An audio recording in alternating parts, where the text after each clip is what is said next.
Welcome back to the Low Budget LCS. My name is LeChance. And I have got the best date of the night. I am joined here tonight by Zodiac. How are you doing tonight, man?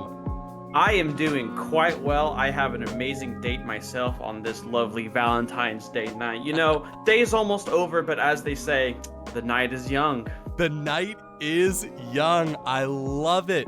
The action has yet to truly start here. We have got an incredible game for you guys tonight. It is another financial Group B matchup that is totally on accident, but it is the case, and we have got the Barbecue Boys versus Team Popo. And I'm excited in this first week that we've had two financial Group B games streamed. We're actually going to get a pretty good view of like what the landscape of that side of the league is going to look like. Oh yeah, we absolutely do. Obviously, on Monday when the season kicked off, we saw Project Volatility versus Velocity Gaming. Obviously, Velocity Gaming, a new team in the org, and Project Volatility, a lot of mainstay veterans. And it's not really the case here in this game. Obviously, Team Popo, season 10 financial finalists, ultimately fell to Team Fried Chicken. And Barbecue Boys last season were in, I believe, Commercial Group C, if I'm not mistaken. Hopefully someone can correct me, as I've already been hit with it. It takes two to tango. Yeah, Zodiac is drinking. I'm sipping on a yerba mate. A little caffeine late at night here. I also took a nap today, so I should be good to go for the rest of the night here. Now, of course, these guys are... Oh, shit. Okay, never mind. I just scared myself. We're good on this end. These guys are right about to start draft off. Zodiac, this is our first time casting together, right? So we're getting to know each other on stream. Tell me about, in league, what positions do you play? Where is your mastery of this game? Where do you bring your expertise? So, I have played 2 seasons here in the low budget LCS. My first season was with the Rat Kingdom, the superior Rat team. I played mid lane for that team. And last season, I played on Team Volatility, BYOB, and I played AD carry. So I'm used to playing the roles that cry a lot when their team isn't holding their hand throughout the entire game. I am known as a little bit of a Swain abuser. Nice. I think that champ is really dumb. And right now I just saw that draft did just start for this thing. So we will get right into it. Perfect. Coming out of the gate with a Nocturne ban. What are you expecting? Is there anything you're expecting to see in these bans, like obvious stuff to get rid of? Well, listen, I've crunched the numbers. I've broken down the film. As you can say, I've really grinded the all 22, and I really think Team Popo is going to first pick Maokai, because if it's not banned, everyone just does it. So fully expecting the Maokai to come out if it's not go. But other than that, perhaps a Varus ban. Varus is also incredibly strong this meta. Barbecue Boys does take away the Ezreal, again another very strong power pick right now in this meta. But other than that, it just seems to be a lot of targeted bans directed at players. Absolutely. Makes sense. Again, in amateur leagues like this, you've got one of two ways you can go. You can pay attention to the meta, but also teams have a way of making the meta bend a little bit, right below the waves. At the very tippity top, it's the pro leagues. They're a little bit more ruled by the meta than we are down here. Exactly. Every game in pro play is just Lucian Millia, but we actually get the first pick TF. Now, this pick that has been everywhere right now. You can do it AP and just completely one-shot the opposing team, or you can go AD and just split push your way to victory. You can do either way. It's a true triple flex, because I know known admin Ruffian has been playing it a bunch in AD carry. I've seen it top lane, and then I've also just seen it mid lane. So it is a triple flex. Doesn't reveal too much. Absolutely. There's the Melio. Yeah, Milio could be paired with Lucian. I know that is like literally everywhere right now. I think LCK, I was complaining about it this morning. Like LCK was all Lucian Milio, and I literally fell asleep in the middle of game two of Genji versus KT Rolster. Because as soon as they picked like Lucian Milio instead of Nautilus, I just fell asleep. I was like, yeah, I know where this draft is going. But it will actually be the Varus, so I'm 0 for 2 on my draft takes. Truly Nice. a great start to my color casting career on the LBLCS. Listen.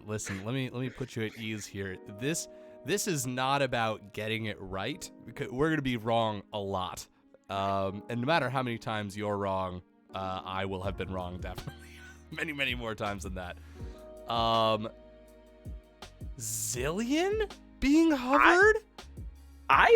Honestly, I don't hate it. I mean, Zillion is a champion. He kind of skews the way the game is played a lot. If you're a team where it's like, hey, let's try and blow one person up, let's get the fight snowballing, Zillion kind of skews that entirely, being like, no, you can't do that. So you really have to play fights pretty carefully. But again, it is still if it is the mid laner, it is still a relatively low damage mid laner. It is pretty annoying. But it's not like Nico or Razir or something like that. As Xin Zhao is picked for Barbecue Boys, so they are going a much more standard comp. Lots of disengage already right now with the Milio soccer ball, the Xin Zhao sweep away. But sadly, none of those stop Jarvan from just pressing R. Yes. No, very true. I mean, what an engage tool, and the fact that they can grow those bombs in the pit as well. I'm going to be really curious to see. Oh, Aatrox being taken out of here. I was briefly learning how to play top lane. I was almost a top laner this season. I wasn't.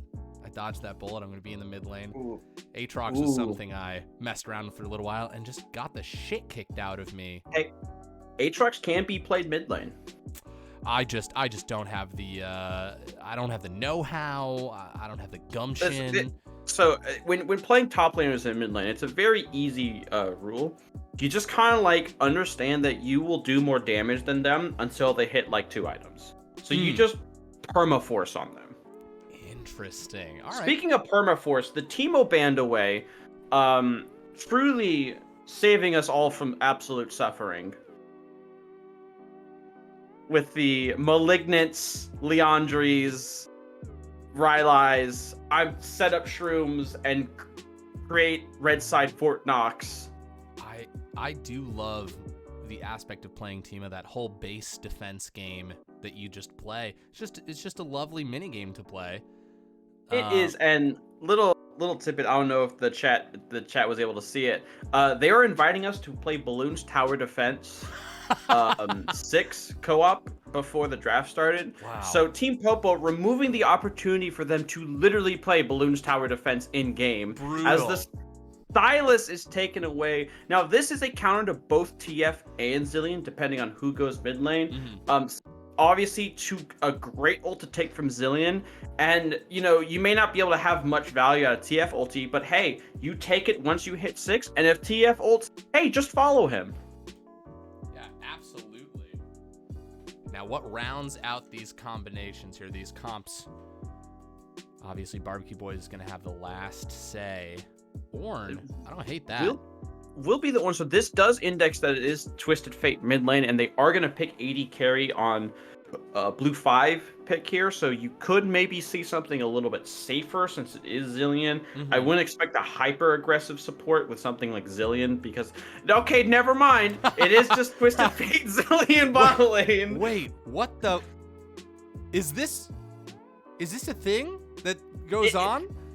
It is. So, Ruffian, our dear admin, stat intaker, and tournament code maker, has been playing it a bunch.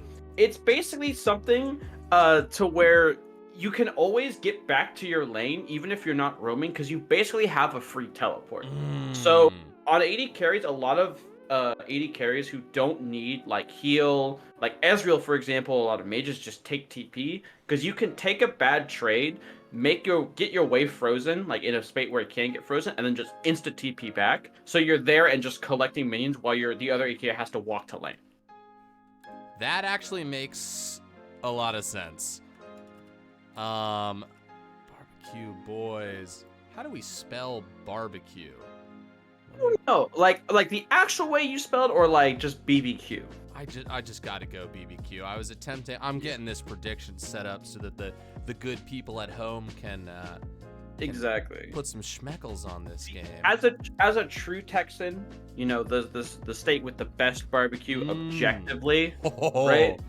Objectively, Kansas and has something to say about that. well, so from what here's I've the thing. heard. I've been to Missouri and I've been to other places in the South, and I've had their barbecue. It just doesn't hit the same. It Okay. just doesn't hit the same. All right. That's fair. That's fair. I mean, And by the way, that is a call out if you live in any of the other big barbecue states. That Texas does have the best barbecue. Just want to let that know. this, here's the thing. I love it. That's fantastic. We were kind of talking about in the food channel of I was tossing around the idea of maybe we can do like a grilled cheese making competition. You just make a grilled cheese, you take a picture of it, you post in there. But this is making me want to just see all the barbecue of the world, really go on a worldly barbecue walkabout, see what all the excellent flavors. But yeah, we don't have great barbecue up here in the Northeast. We got great pizza. We got great pizza. Hey, I'll say that. listen, can't go wrong with that. But I will say, if you ever come down to the South, right, the best barbecue is from it's from like rundown wooden shacks where the roof is all like rusted tin, and the dude cooking your barbecue is like he has sweat drenched all over him, and like he looks like he hasn't showered in about a day because he's been like watching the barbecue. You take one like taste of that brisket and it just changes your life. That's just the truth. He just lives and breathes barbecue. There's no time for anything else. I see youngster Joe. He's also telling me that clearly I have not had Carolina sauces. I mean, I haven't because I was at the Charlotte airport for about an hour and I did not have any barbecue there. So, what airport did I get stuck in recently? I was stuck in the Detroit airport for about 6 hours. They gave us a $25 voucher. What did I go to? I had the worst P.F. Chang's experience in the Detroit airport I've ever had in my entire life. I'm just putting it out there. Fuck you, Delta. You really screwed me over. But listen, I understand. Things happen. So when I traveled to Virginia, so like I flew from Houston to Charlotte and then flew to Virginia from Charlotte. And so on the way back to Houston, I still had like a 3-hour layover in Charlotte. So it was like 2:00 in the afternoon. So I was like, hey, whatever. I think the Lions and the Buccaneers were on at that point. I'm going to go to like one of the ridiculous amount of like places to get a drink here and like get a drink. Man, I got to say, I'm never doing that again. One espresso martini, right? Just one. And it wasn't even that good. Can I guess like the price? Go ahead. $23. You were very close, actually. It was $22.65. I'm basing that off the prices I saw in the Detroit airport. It's so bad. Dude, it's so bad. It's fucking, they know they have you trapped in here, and so they just charge fucking crazy prices. Oh, yeah. I was joking with our team at the point that I was traveling with, because, I let them know, I had an espresso martini. Because, like, I'm all relatively their age. I'm not that old, right? And I was joking with them. I was like, yeah, that espresso martini might as well have like done my taxes for me. You know what I mean? Seriously. If it's gonna cost like $22, might as well do my taxes and do my League of Legends drafts for me as well. Okay, Silver Spade 11 saying Texas on average has the best barbecue, but best I've had was at Joe's in Kansas City. I was literally just in Kansas City, Silver Spade, and the Detroit layover that robbed me of 6 hours of my time. I was only going to be there for 2 nights to visit a friend, robbed me of an experience to taste Kansas City barbecue. And I kind of think that's where we were going to go. I don't know if that's the full name of the place or not. But I've been told to tell you that make sure you seize 20 seconds. Please don't kill my co-caster. Hey, guys, please don't kill my co-caster. It's day one. It's his first day on the job. Don't kill him. Days without death in the low budget LCS. We can't reset that counter. Not again. I like him. He's doing a great job. I'd like to see more of it. When do you play? I played So by the way, in case you're wondering, LeChance, a lot of these people typing are my friends. That's beautiful. That I I love the told- support. So to answer your question, windmills, because I'm not gonna DDoS you live on stream. I'm not gonna dox you, I should say. That's good. That's good. Good first step.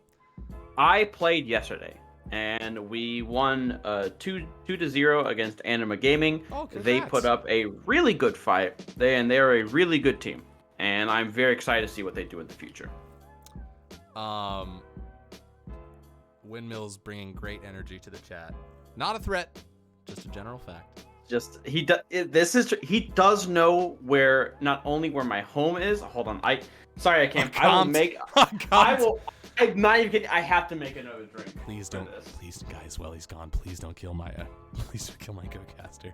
Please, the first game hasn't started. It doesn't start for 25 more seconds. Yes. Listen, damn. It's all good, but I am totally a-okay. Listen, it's like a big celebration. Right? You gotta have some celebration in you. Okay, all right. Well, that is beautiful. Oh, hold on. We're celebrating the low budget LCS, if you will. You know, it's one big celebration. While a chance is gone, I can talk about skins because I often find that skins are more important than actual gameplay. Mm-hmm. Broken Covenant Vladimir, very good, very underrated Vladimir skin because he has a lot of great skins. And I don't see this skin a lot, and I wish I saw it more because it's actually a pretty good skin.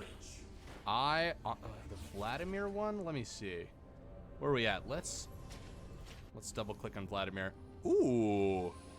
It's not bad. With the chroma too. No, I like it. It's almost a cathedral-looking cape there. Little robot man, LeChance licks toes. Little robot man, what's up? Good to see you again.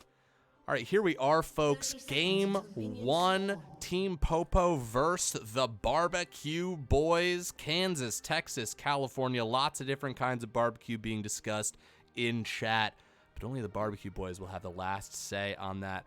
Oh, I forget which team. I want to say Team Popo. You know, before every match, I send out a message to captains, just sort of giving them the spiel of like how the stream goes, etc., etc. So if you have any fun facts, let me know, and I'll check in between game 1 and game 2. But one of these teams sent me back a message that was like, "Here's a fun fact: 4 of us have girlfriends. We are playing this game tonight, anyways." So the commitment. You know what? Honestly, sorry, I'm like putting something away now, so that's why I'm sound quiet. But incredibly dedicated to the low budget LCS, and that's what we like to see about our players. Absolutely. And if any of the girlfriends are watching, I just want to say that they let me know how sorry they were and how much they respect and enjoy their time with you. So just know that that's there. Just in case any of you are watching, I hope that the rest of your day was really wonderful. Someone in chat is potentially snitching on the team, saying it's Team Popo. Yeah, that sounds right. That sounds right.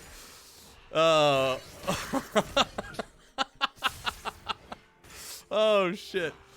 All right, here we are. Game 1. We're getting into it. Jungler's off to the races, just doing some pretty normal clears. We've got the standard, laning affair right now, right? Everyone is just CSing and probably waiting for something wild to happen. In your expertise, where do you think we're going to see the first spat of action? Well, right now, it actually might look top lane. There's no buff for you. It's literally 1 HP to the Poppy right now. Yeah, you still had it set on for Vladimir. I was watching the health bars, and I saw Orange go dangerously low there. And honestly, it is either going to be in this top lane or in this bot lane, because despite how volatile of a champion Sylas is, honestly, him and speaking of Sylas going in, long cannons has to puddle themselves. But yeah, I was about to say a pretty safe lane until Vladimir walked into melee range of Sylas, and Sylas is allowed to kind of start free hitting on people once you do that. But it's nothing Vladimir can't handle. It's Vladimir. He's just gonna queue a little bit and get back to full health. He's a vampire. He's gonna get himself back up. Now Ornn's got to collect that wave. That's a pretty big wave. They're down a little bit of CS, but they're actually gonna end up after they collect all of that. Now Silas is roaming down. No, never mind. Saw them walking to the river. Wasn't sure if we were gonna have like a super early roam. Didn't really see that. The wave isn't fully pushed in for KXTX, so he needs to fully get in. By the way, this is my player to watch for this series, which is a great segue. He was second team All-Commercial C last season. I did check the graphics on LBLCS content as Salmon's going in on no buff for you, but we'll be able to walk it out. Oh, look at that, dashing in. Silas wants it. We're really seeing the aggression from that player. KXTX really trying to make something happen there. Yeah, trying to force it onto Vlad, trying to just deny as much CS as he can. Again, Vlad is a champion where you kind of have to put in the work to kill him early. And obviously KXTX is putting in that work and just trying to deny Vlad as much CS as he can, so that champion doesn't become a monster. Oh, there it is. Gold card into the double bomb, into the ignite. The damage is coming through, and obviously Melio is going to help them get out of there, but we're starting to see this TF Zillion bot lane come to fruition. Yeah, a slow from Zillion sets up a stun from TF. Oh, baby, flag and drag stuffed by Black Salmon. He is able to dodge that gank, but kind of circling back to that bot lane, any kind of CC from any of these champs sets up the other's big damage, and that's going to matter a lot because, again, Varus only has one cleanse and Melio has one, but it is important to note Melio does not have a cleanse. So if Melio ever steps up too far, it could take a lot of damage to the face. Yeah, absolutely. And I think when you're playing something, odd, for a lack of a better description, like this, you're really cognizant of what your plan is, and they are going to be ready to drop that gold card and double bomb. They've already shown that they can do it. They're gonna keep doing it. We're gonna see it time and time again.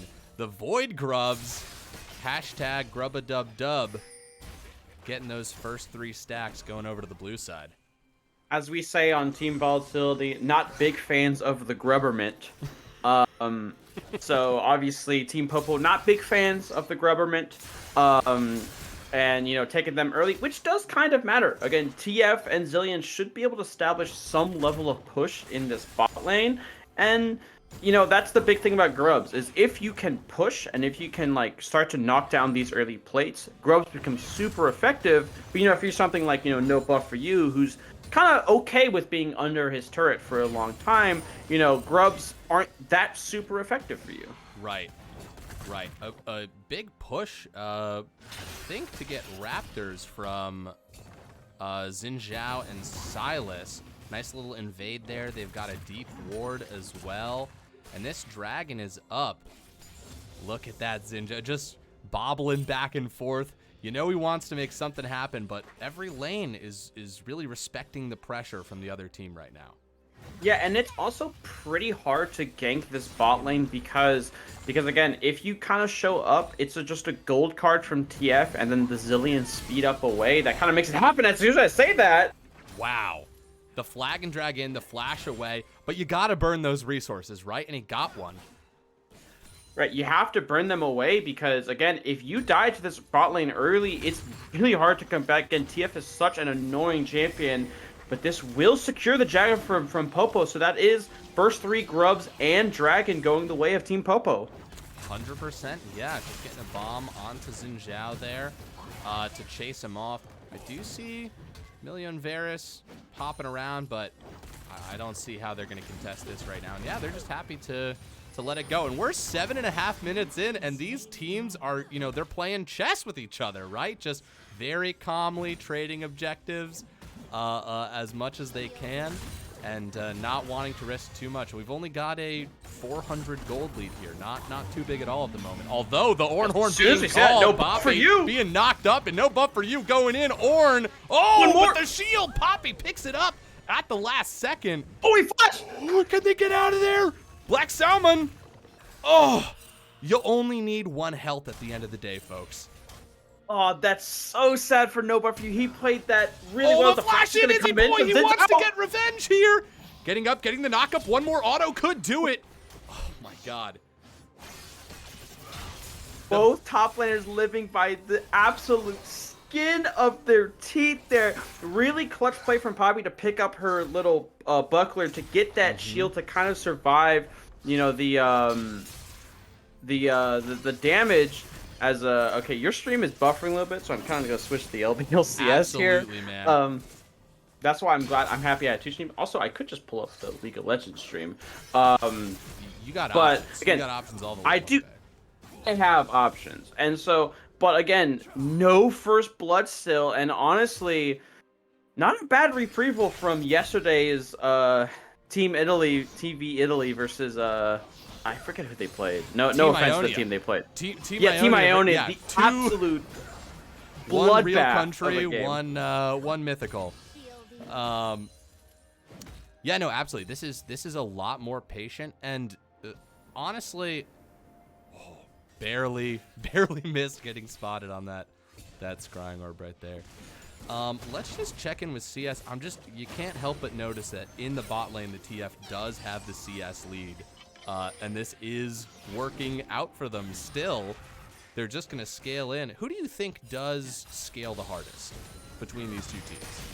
Well, it's a bit interesting because you do have the on-hit Varus right now, who does scale really hard with Emilio, but the biggest piece I'm looking for scaling is Team Popo's long cannons on that Vladimir. Is a disgusting champion when he's allowed to scale. He does so much damage in team fights, and plus he has so many cooldowns, so he gets these high damage abilities off so fast. So also, better use choke. Don't worry, I did see the Poppy ult, but I do refuse to acknowledge it. Not a real ability in your eyes? Well, you know, when your eyes are closed and you don't see the ability, you know, did it ever really happen? Right. If a tree falls in a forest, etc., etc. Exactly. So both of these teams are being extremely patient and being very picky about what they do fight over. Right now we've seen, I believe all 6 Void Grubs have gone to Team Popo, right? They've got the dragon as well. Gold is pretty even, but obviously those stats mean something. At what point do we see this game break wide open? What is worth fighting over, do you think, for these teams? It might be this second dragon. Again, if you're Barbecue Boys, you don't want to let Team Popo kind of stack these neutral objectives on you throughout this early game. And one thing to also note, the CS lead mid lane, so we might see action mid lane. Here we go. His first blood going to be right here. Look at that. The Cataclysm comes through. Silas going to dash back in right there. Long Cannon's going into the Popo. Low health bars for Xin Zhao. There's the pop, and first blood goes to Jarvan. Yeah, just not enough damage on the Silas right now. He is opting for that Roa, a much more scaling, you know, survivability build. So he just doesn't have the damage right now to chew through this Vladimir. As he's gonna, camera cuts away. We're led to believe the man lives. KXTX. What do we think that is? Tex-Tex? I want to say Kex-Tex. Tex-Tex sounds decent. Right. I've been wrong before, but oh, him. Please, remind me in between. If I've missed any compliments, please let me know. I'll get to them in between. We've got 30 seconds until this second dragon comes up. I think that's not a bad guess, right? That second dragon is, if you were going to stand up for something there, it would be this second drag. Obviously, you don't want them to be stacking it.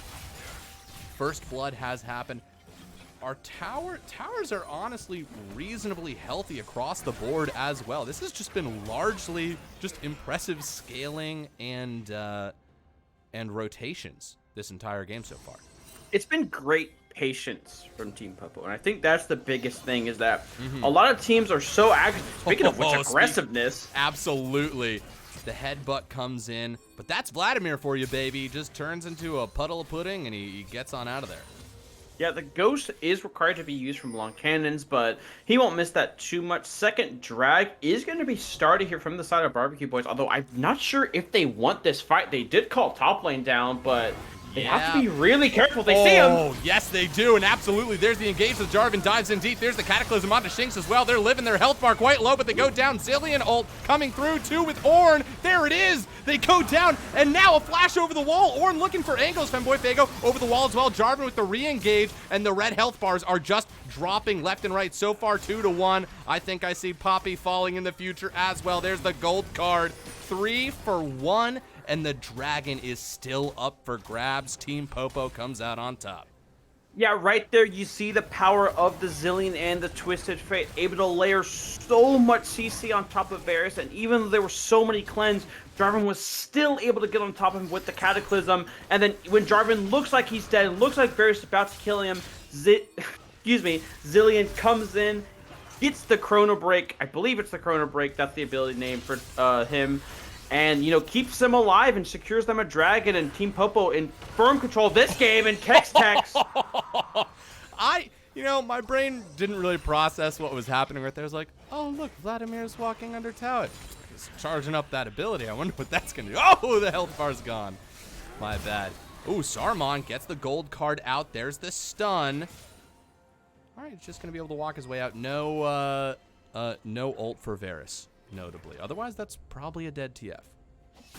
Yeah, and right now, Team Popo establishing kind of firm control in this league, in this game, but, Team Barbeque Boys still has the opportunity to fight some of these out. Again, Varus is still a big problem, as no bar for you might be caught out. Slamming him onto his own structure right there. The 2v1 quickly turning into a 3v2. The numbers are not in your favor right now, Barbeque Boys, as Poppy is having trouble finding an angle. Look at this. Silas showing up, grabbing the Zillion ult just in case. Poppy's going to need it. No buff for you. Oh, they both got it. Oh, but Poppy actually lives. I'm not sure if they wanted to live in this situation. Let's see. No buff for you. Zagan getting taken down. Jarvan is dead, and Poppy still lives through it all, but long cannons. Nice. Using the headbutt as an escape. Very strategic. They get themselves to safety, and that's a clean 2-0 pick for them. Yeah, and that's how Barbeque Boys wants to play these fights. They want to get the Silas in these super scrappy fights where he's allowed to take these ultimate and just start whittling people down. And if you're Barbeque Boys, that's a great way to get back in the game, giving the Silas a double kill and letting him try and scale up, but KXTX has to be careful. Oh, there's the stun. Where's the damage? The bomb's coming through, and there's the pop at the very end. They're showing you can't just sit under tower when you've got a composition like this in front of you. And we are seeing these Voidlings do work. Salmon, yeah, just able to take that down. Okay, there's the Poppy ult. He's getting chased down. Salmon, but he wants this right now. He really does. The question is he going to get it? Because Zillion's showing up right here. The top tower is going to fall in the end, too. We've got a 3v3 in the mid lane. Some backs channeling, though. They don't want it just yet, but we're seeing some fight here out of Barbeque Boys. We are seeing some fight, and right now the biggest point of emphasis right now is they have to somehow find a way to get this gold off of Vladimir. He does have 2 items, just finished the Cosmic Drive. He is going to be, using abilities at a very high rate, as some would say. The experts would say, if you will. The experts would say that, certainly. I'm seeing some pings onto, okay, Rift Herald. Rift Herald at the very least from Barbeque Boys. They want it. They're going to clear out that vision. Of course, Scuttle. Not much you're able to do about that. We might see another team fight brewing over this beast up here on the top side of the map. There's the slow. Oh, Xin Zhao might be in some trouble caught in the choke point. There's the gold card coming through. The question is, will there be a re-engage? That's the Cataclysm in, holding him into one spot, but you need damage if you're going to pour it onto them, if you're going to trap them into one place. Look at Vladimir right there. So much damage coming out of that ability. Cutting down to the bottom lane for a 1v1, resulting in no kills. But on the other side of the map, 2 Barbeque Boys fall. I think they're going to pick up Ripper. Meanwhile, in the bot lane, the 2 tanks are just kind of whacking each other at no consequence. But again, that's the power that the Vladimir provides, just able to just kind of ignore, the peel of Barbeque Boys and just kind of slip underneath it with his ulti charging an E and just deal massive damage in this team fight. Doesn't pick up any additional kills, but the damage he deals is so consequential in these fights. Absolutely. Yeah, and now they're able to pick up yet another objective. Team Popo has just done an incredible job picking up you know, almost everything that's been available on the map, right? All 6 Voidlings. They've got the Rift Herald as well. They've gotten the first 2 dragons. The 3rd dragon's coming up in about 40 seconds, and they're in a pretty strong spot to be able to take that as well. How do Barbecue Boys pull up in a game like this, where the objectives and the gold lead are slowly drifting away from you? Well, you do have good options for a pick. Again, you do still have the Varus ulti, which is a really good pick tool. You do have the Silas being able to potentially grab the Ornn ulti. I would like to maybe see him grab a little bit more of those in these fights. But you do have options to find these picks. You just have to cash the gold on long cannons and Salmon, because again, that is a bunch of gold. And if that can go onto, you know, the Varus or the Silas, then, you know, you might be sitting pretty in a position where, hey, the gold lead's still in their favor, but our carries have equal gold to their carry. Absolutely. And speaking of sitting pretty, Team Popo trying to find themselves that seat right here, starting this dragon up, dragon down to half health. Horn being called. Poppy's just going to go in. That's going to be the Poppy ult, but I don't think it connects with anybody right there. Down to 3,000 health. Fights all over the place. Xin Zhao going down quite low as well. And in the background, Long Cannons is going to get taken down. There's Varus ult being shot into Ornn, but the 3rd dragon still picked up by Team Popo. 2-1 so far. And now Barbecue Boys are looking to escape. Can they find the disengage? Yes, it looks like it. It looks like it. Again, it's going to be a net win for Team Popo, but if you're Barbecue Boys, you're not too terribly mad with that play. You get another shutdown onto the Silas. He collects that Vlad shutdown. And, you know, it's just about, you know, hey, it's not a terrible trade. You get something for, you know, overall a net negative play, but again, you're able to collect some gold and get it onto your carries. It's great seeing that everybody's learned how to ride in the Rift Herald now. So many solo queue games I've seen people hop into it and just ride it straight into a wall, which is hilarious. But can I make a confession? I still have not learned how to use that thing. Me either. And honestly, I'm too afraid to jump into it now because I figure somebody else knows how to do it. Like, listen, if I'm playing like Hwei or Syndra and I'm jumping into that thing, it probably means I want the game to end in the next 30 seconds. Does it go in the direction that your cursor is once you get in it? Do we think? See, that's what I don't know. See, I don't know that. That's the problem, is I actually don't know that. Okay, well, I'm with you. We have similar fears in this regard. Maybe somebody in chat can hopefully someone in chat can help us. Yeah, dear God. Hey, maybe we all don't know. Sometimes you got to ask the stupid question so that everybody can learn something. You have to click. Click where, Just Bowl? Yeah, that's the problem. It's click where. We've tried clicking. It hasn't worked. The direction you want to go. Oh. So once I'm in it?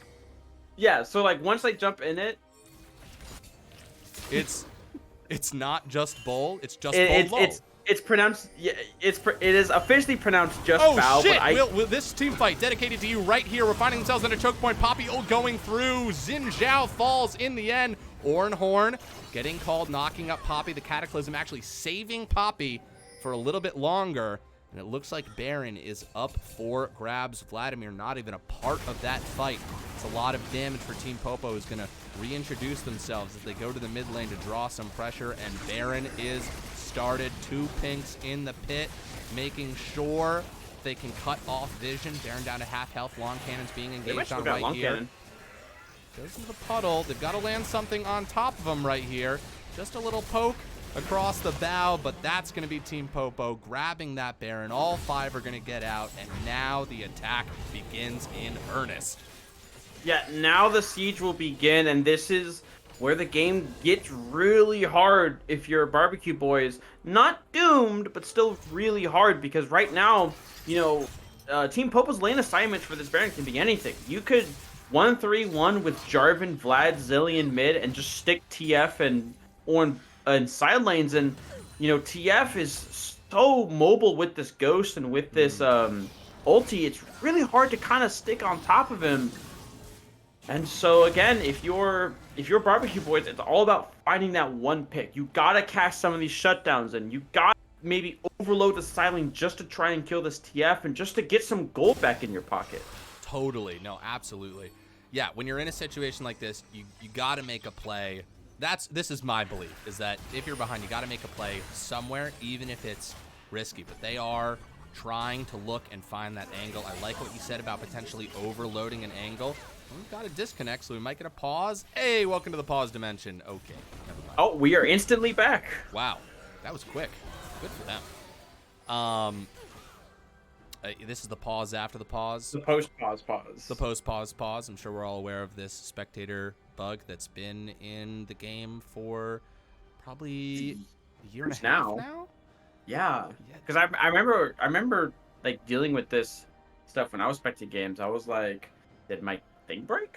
It used to be way worse. It used to be a 1-to-1 pause, although that was actually much longer than that 1 second, so who knows, maybe it's back. All right, this inhib under siege. They've got the voidlings, they've got the Baron-empowered minions. This is what happens when you get all the purple objectives. Look at the tower-taking capabilities of the top side of the mat. That purple pit is full of all sorts of problems. Yeah, it really is. And again, right now, it just has to kind of be a, YOLO Hail Mary, engage from the side of Barbeque Boys. You have to try and find some way to shut, to maybe get some gold, maybe find a miracle fight if someone's out of position, if someone misses a key skill shot on the side of Team Popo, or else you're just kind of bleed out right now. And even if you find the right angle, you also have to get through the Zillion ult. Look at that double bomb landing, the Ornhorn being called. They are looking for an angle. It's going to connect with 2 members. Varus looking quite low on mana right there. Doing a good job with this poke, though, actually. That's a slam against the wall. That's the Cataclysm, a flash away. Zillion ult comes down onto Saruman. He is going to get resurrected, but look at the re-engage. It's so much damage coming through. And on the back line, it's the Vladimir the Vampire is hunting tonight, finding the squishies in the back line. Oh, God, Silas still alive for a minute. Poppy not long for this world, and that's 4 for nothing. The whole 5-0, the Coriander race. Baron-empowered minions, and I do believe that this is going to be Team Popo taking game 1 of this series. Yeah, a really clean game if you're Team Popo.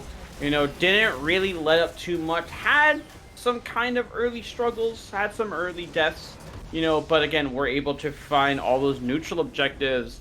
If you're Barbeque Boys, hey, listen, these games kind of happen, right? But you just kind of go back to the drawing board, you say like, hey, you know what? Let's reset our draft. Let's come up with a new strategy. Let's reassess what we need to do here.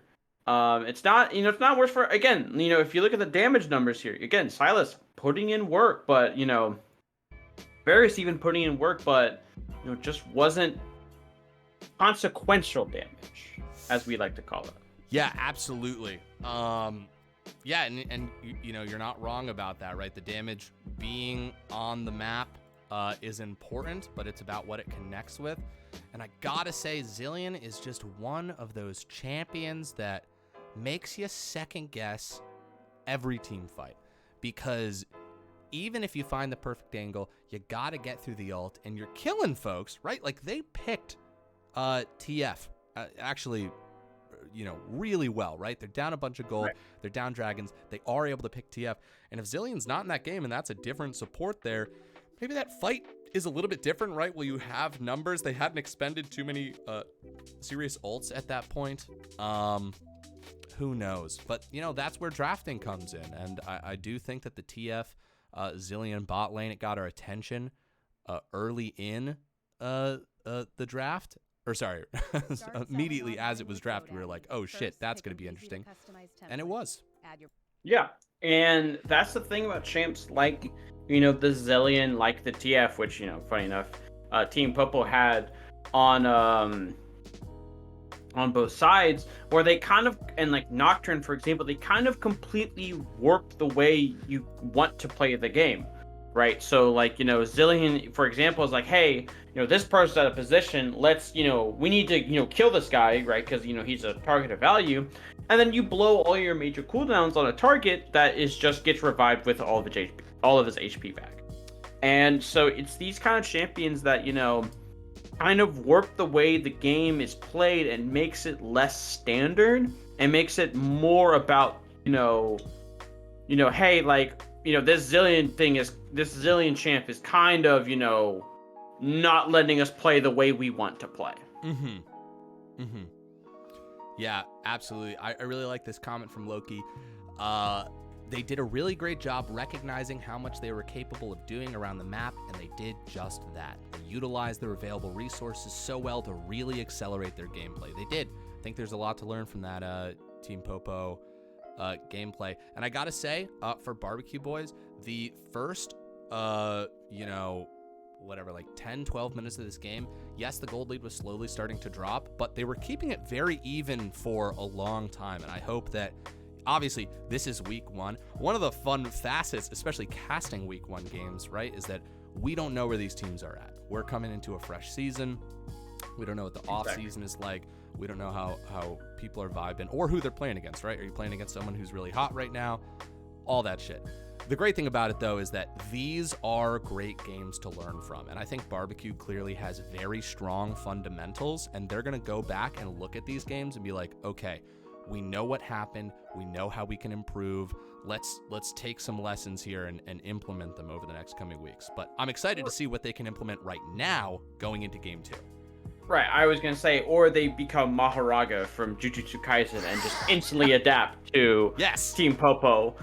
And, which honestly, I would love to see, because I am a big fan of 3-game series, because, it is very intriguing to see these, storylines. But again, these kind of, stomps do happen, right? And it's important that, you don't, it might just be a draft issue, right? Like, you might, kind of chalk up some games to be like, hey, we drafted a comp that, doesn't really let us do what we want to do. Yeah. Or we let champions through that fundamentally counter the way we like to play. Right? And that's, drafting tip for everyone, in chat, right? There are some champions that exist that counter the way you like to play the game. Now, so making sure that those champions don't exist in the game are important. Zodiac, can you remind me how to spell your summoner name? Because I just remembered that we're not friends, and I want to get you in this lobby. So someone actually invited me, and I accidentally declined it. So it is spelled ZOO. Okay. DIAC. DIAC. Okay. The right ID is SHSU. And someone just re-invited me, so he's watching the stream. Beautiful. Lovely. Excellent. And also, thank you so much to the newest investor of the low-budget LCS, Zero Bapple. Zero Bapple. No Bapples. None of that shit. I'm assuming that's a bad apple, or is that a bitchin' apple? You let me know, Bapple. Thank you so much for the follow. Appreciate the hell out of you. Not friends, that's telling. I know. We got into the game, or 2 minutes before the stream, and we're like, oh shit, we're not friends, but we're in the lobby. Anyways, I owe you a compliment. You haven't missed the compliment. Don't worry. How to compliment him, the guy. One of the... Ooh, we got a little friend request. You're right, my attention does go all over the place so fast. I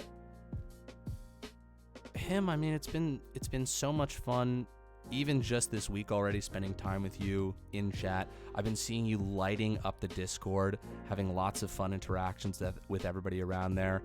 I think I've said this about you before, but you really are just an excellent community member, and you're one of the many people that makes this league so much fun to be in. So thank you. Thanks for being awesome. And I hope your night's going well, too. This could end up being a late night for all of us, depending on if we get a 3-game series. But we'll see. Also, thank you to these other 2 newest investors of the low-budget LCS who actually followed before the stream even started, but it was still today. So I'm going to say your names because I tried to say all the names. Pass the B, 17, thank you. Don't know if you're here right now, but thanks so much for the follow and being a new investor, as well as Nefoxin, which is that's just a fun one to say. The X's are great. Oh, as well as Mackles _ you followed 8 hours ago. But and a few seconds ago, obviously, you know him, you love him. He was over for Thanksgiving. He was a blast. It was great. Craig, 691369. Thank you, Craig. 691369. Appreciate you a ton. It Mackles. looks Oh my like- God! Wait, Mackles is here. Mackles, you followed 8 hours ago and you're here? Holy shit, That's kind of commitment. I'm not gonna lie. bro. Hold on, Joey's giving me another 10. So give me 1 sec. Okay. All right. Oh, are we having lobby I bel- things? I believe a lot of people were having issues joining the tournament code, so they might be creating a custom lobby for it, which I don't know what's supposed to They're happen with supposed that, so- to, and I'll tell them. Hey y'all, just generate another code, I believe. If one person isn't able to join, you gotta make another. But you should use the channel that does that. Anybody else, when they type, they gotta say it out loud too? Otherwise, I do that all the time. I'm not even kidding. I was writing, funny enough, I was writing updating one of our coaches' bios for our school. And I was sitting in our office today, like, kind of like speaking everything I was typing. And my boss, kind of said from across the cubicle, he was like, "Are you saying everything you're typing?" I'm like, yeah. I could hear him shake his head. Absolutely. Oh shit, Titan Esports sliding in, rating us with a party of 40. Woo woo. Guys, thank you so much. Welcome to this low budget LCS stream. We are going into game 2 of a best of 3 series. The lobby is being generated by the new fancy thing that one of our people tried to code up, Ruffian, master of code. Also, him the guy could be better if you're home right now, but you're alive. It's good. I'm happy you're alive as well, and happy to spend the night with you for as long as we're live here. Cheers, man. Cheers to CG Sems. Another friend. Oh, I just got another It Takes Two to Tango, so. Hell yeah. You keep catching up with that. Please don't kill my co-caster. Please don't kill my co-caster. He's been doing a great job. It's been so much fun to cast with him. Please don't kill my new co-caster. I'm not gonna die, do not worry. Okay, I've invited you. At work tomorrow, work at 9 in the morning may not be great, but, that's a tomorrow problem. That is true. That is true. Also, the newest investor to the low budget LCS, Kimosabi, 1701.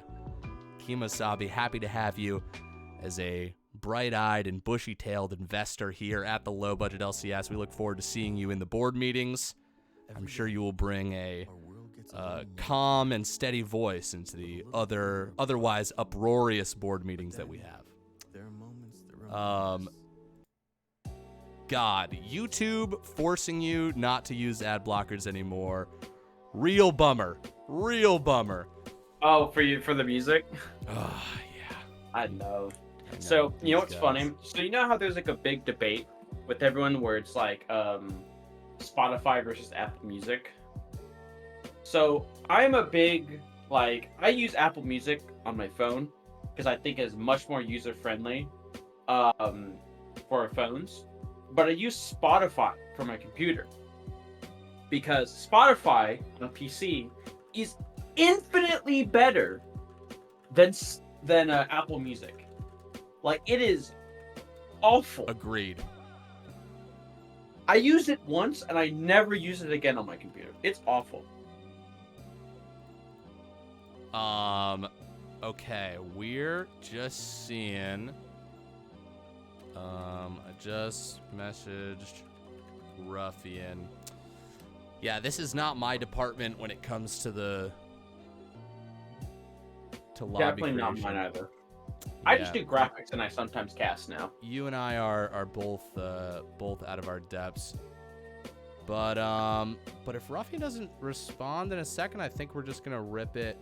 Let me see if there is a ticket that talked about this. There might be. I know I submitted a ticket yesterday because of it, but then I think our top laner got to work, so we all just kind of piled in on our top laner. Oh yeah, this because this is a thing that's happening on Riot's end, I believe. Yeah.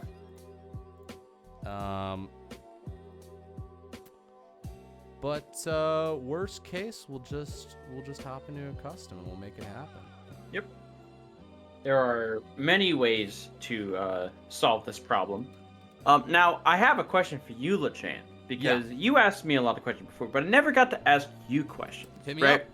So, like, if you had to say, what was your favorite champ to play in League of Legends, what would that champion be?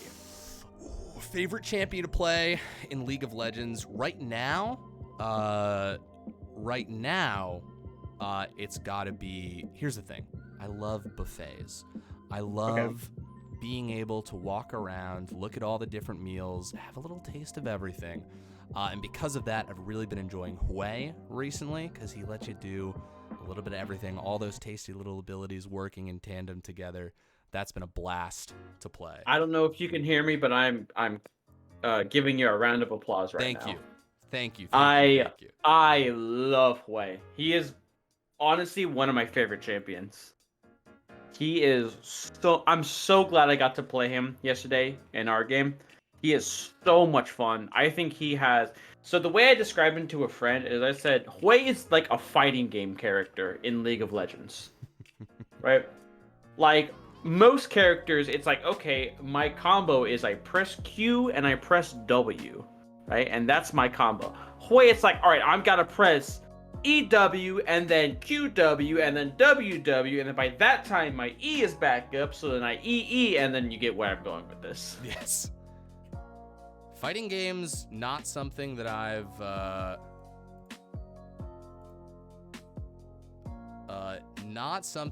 truly been able to master. Oh, dude, my boomer hands can't. I can't do it.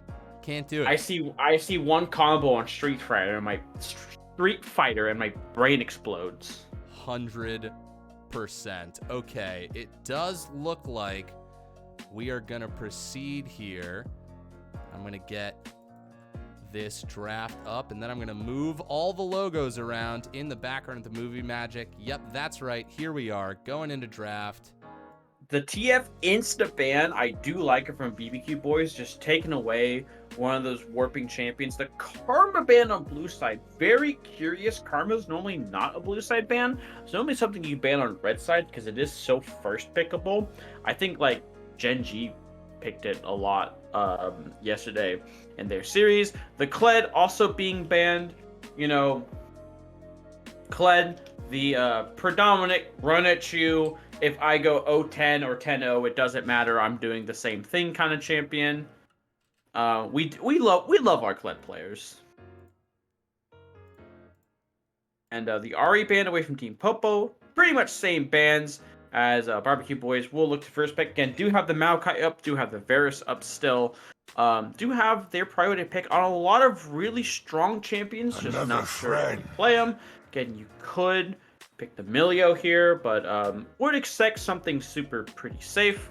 It is going to be the Seju on B1. Of course, a favorite of our resident favorite sub-team lead, Lest Force. Ask him how much he loves Sejuani. He will tell you that it is his favorite champion to play, and that he should play it every game. But Team Popo does have a lot of answers here. Their Zillion is still up. Their Vladimir is still up. But they will instead lock in the Ezreal for Salmon. Ezreal is a pretty strong champion right now. He is very high prio, can play with a lot of different champions. You can play him in a super aggressive lane. You can play him in a super safe side lane. You can play him in a lane where you're going to roam a lot. And he is can be a lane bully. He can be a super safe pick. And they're opting for the roam a lot. So Team Popo opting for the basically double jungler strat, where Bard is almost never going to be in lane, and he is just going to run around the map collecting chimes, playing his little mini game, and kind of, slapping laners, with his little meeps. As Barbecue Boys could maybe answer with their bot lane here. Again, Varus is still open. Don't think it was a terrible pick. last game, but it looks like they will just opt for Zyrakan. Yep, will be the Zyrakan here. Right now, pretty good front to back team fighting here from Barbecue Boys. I would like them to find more, take away more champs that can go over, or in Vladimir's case, under these engages. And it will be the Trundle counter pick. Okay, Trundle. Let's talk about the King of Trolls here. This champion is really dumb.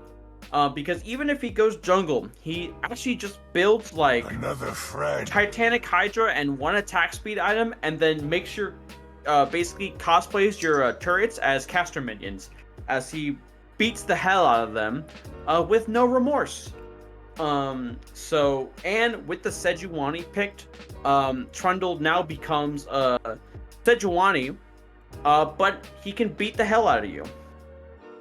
As I do read chat, Zyrakan on Valentine's Day. Thank you, Times Legend. It is very true. We do get the lovers duo, and yeah, it's not horrible though from Barbecue Boys. Again, you know, Seju is countered by Trundle, but is not the end of the world. The Xayah is still a very powerful pick into what Team Popo has drafted him.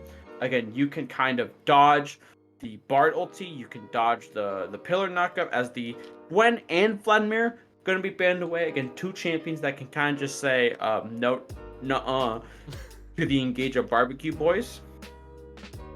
And yeah, I heard LeChance come back, so I hope he's back, because I've been talking for a long time. You have done great. You've done absolutely excellent. Really quickly, while the draft is still going on, gotta say, of course, for the special reason that you all saw, thank you so much to the newest investors of the low budget LCS: Kale Moon 56, Level 24 Pidgey, Mirzi Esports, Propane _ Flicky 7D7, who was our 3,000th follower. Thank you so much, Flicky. You are welcome at the board meetings, at the investor rundowns. We are happy to have you. We're happy to see you there. And of course, 3001 and 3002, Unruled, Dayki, and Mach Ryu. Thank you all for being new investors in the low budget LCS. Happy to have you guys here. And now this draft, we've got the Azir and the Victor. How are we rolling these comps out here? What's gonna finish them off? I don't hate the Victor pick, honestly. I think Gravity Field this game actually has some pretty insane value. And oh, please lock it in. Yes! Love it. I love Yorick right now. This champion is completely broken. He can just 20 minutes, he can just walk over to Baron and say, "You are mine," and just solo it for God knows what reason.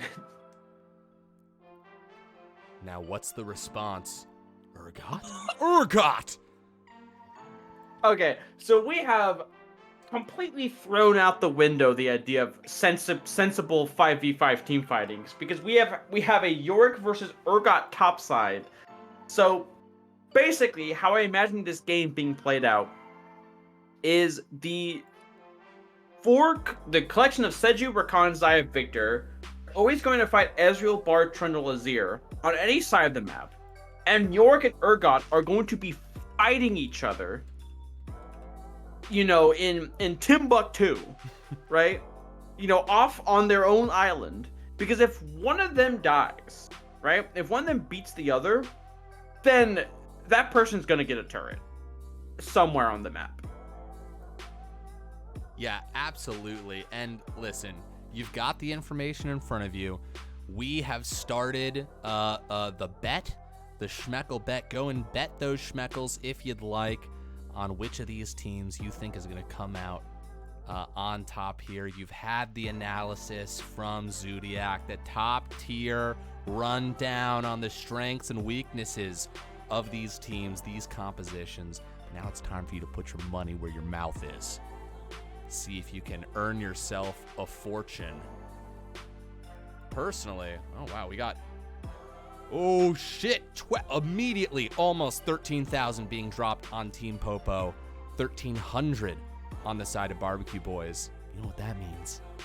Bet on the barbecue. Get that payout. Get that payout. I always bet on the team that has less. Above a 2-to-1 odds right now. Like, if I'm sports betting right now, this is like, wow, you're giving me Michigan plus 3.5 at Penn State when I get big game James Franklin. That's kind of free money right now. Because if I'm being honest, I kind of like Barbecue Boys draft a little bit more. Again, their main engage is a Bard ult into a shuffle, and if KXTX, who I believe is, maybe the star player on Barbecue Boys, if he gets a great gravity field off this game, the team fight is just over in favor of the Barbecue Boys. I mean, because you have Trundle, who, let's face it, other than Pillar, is just kind of walking at you, right? Azir, who has to go forward, and Bard, who, if he misses a Bard ult, can't provide. He doesn't provide little, but he's not as great without Bard ult. And listen, if I'm a guy who's talking it out too, I'm thinking I just saw the Barbecue Boys with great fundamentals here, really holding. They've just got to be a little bit more proactive. Have they learned from that game one? I'll tell you what. Wow. 27,000 now on Team Popo, 7,000 on to Barbecue Boys. Lot of confidence in the market today for Team Popo. But there are some barbecue believers out there. Believers who who just want the dream to come true. And if it does, they'll be schmeckalillionaires. I don't know that we have a word for it yet. I was alive. I don't remember watching the game, but I was alive during the 2007 Super Bowl between the Giants and the Patriots. And I'm sure the betting line was pretty close to this game too, of the first week of low budget LCS. What a comparison. I love it. Keep right? going. But all I'm saying is, at some point, Azir is going to act like, I don't remember the Patriots defender, who's about to sack Eli Manning. But then KXTX, by hook or crook, is going to throw out a miracle ability, right? And it's just going to just completely wipe the game out from the side of Team Popo, right? And then we're going to get a game 3. And if you remember, game 3, technically between the Giants of Eli Manning and the Patriots of Tom Brady, was the 2011 Super Bowl, where the Giants also won. So I'm not predicting a reverse sweep. I'm just saying. God, by hook or by crook is just, that's a great saying. That's just good. Oh, also, hold on, we're gonna do some in IRL movie magic right here. As woo, a ghost is moving the logos across the board. There's no way for me to do this otherwise, folks. This is just, dude, I can't. The spirit of Valentine's Day is compelling these logos to move on their own. Saint Valentine's himself, come back. Dude, I can't. Saint Valentine is sponsoring the low budget LCS. This is unbelievable. Dude, it's true. It's true. Various saints from a variety of different religions, sects, cults, sponsored the low budget LCS. They just, they wanted a piece. We're like, all right, sure. Listen, it's in the Forbes 30 under 30 or like 30 whatever it is, like the fastest growing businesses or whatever. Low budget LCS is like, there's like rank 1, but low budget LCS is like rank 0. Like it's growing so fast that like Forbes can't even calculate it. So fast that it's resurrecting long dead saints. That are coming We're performing back to dark magic with all the schmeckles being thrust into the economy. Well, listen, I know they don't exist, but the Shadow Organization probably has something to say about that. As a Shadow Org member myself, I plead the fifth. Are you part of the Shadow Organization? If you look on my profile, I am a part of the Shadow Org. Wow. I didn't think have I'd no live idea to speak to a member of the Shadow Organization. Listen. If I may be honest, right, and be totally transparent here, I have no idea how I got this role, and I have no idea when I got the role, but I have it. Wow. Listen, if you're a card-carrying member, you're a card-carrying member. This is true. Yeah, him's got the right idea. Him's got the right idea. That's true. What's the first rule? Exactly. Exactly. All right, let's hope this doesn't crash the stream. Oh yeah. Sometimes if you're new to the stream, welcome to the stream. You know who is a new follower whose name I haven't said yet? 5 minutes ago, they became the newest investor in the low budget LCS. Atreus96. Thank you so much for being the newest investor. Great name. Sounds very Dune. Yes, just Bolol. We do love casting spells. We're trying not to reveal the Shadow Wizard money game. Another friend. I'm just saying. Oh shit! Thank you so much to now the newest investor in the low budget LCS, the honorable, Never underestimate the distinguished power of the Scouts Code. Toilet Thunders. Toilet Thunders, of course, you know him, you love him, stands about 6'5", talks in a booming voice, wears a cloak everywhere, is crazy. But, you know, I heard he beat LeBron at the YMCA. I did hear that. I go to that YMCA. Also, speaking of YMCA, when you get the chance, could you stream in this call really quick? Oh, fuck, did You we? think closed? Yeah, it closed. Shit, okay, all right. This is part of the low budget LCS, is that we mess up the things.